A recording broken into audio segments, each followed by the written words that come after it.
এই কে কে তরমুজ কাটলি? কে? গোপাল? গোপাল আবার কোথা থেকে আসবে? গোপাল না হলে তরমুজ কাটলো কে? দেখো, রসিকতা করে তোমার চোখকে ফাঁকি দিয়ে কেউ কেড়ে নিয়েছে। আমার হাত থেকে তরমুজ কাটবে? কার এত সাহস?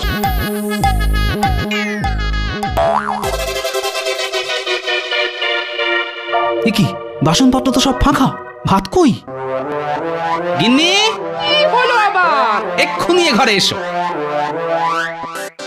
হামুকা চেঁচাচ্ছ কেন? না চেঁচাবে না, বললে ঘরে ঢাকা চাপা দিয়ে ভাত রেখে এসেছি, কিন্তু কোথায় ভাত? থালা বাটি সব তো ফাঁকা। বলি আমার সঙ্গে মশকরা হচ্ছে? হ্যাঁ, উমা, এ কি কথা? আমি তো নিজে হাতে ভাত আর মাছের ঝোল রেখে গেলাম। হ্যাঁ, নিজের হাতে ভাত আর মাছের ঝোল রেখে গেলাম, তা রেখে গেলে সেগুলো গেল কোথায়? হাওয়ায় উড়ে গেল?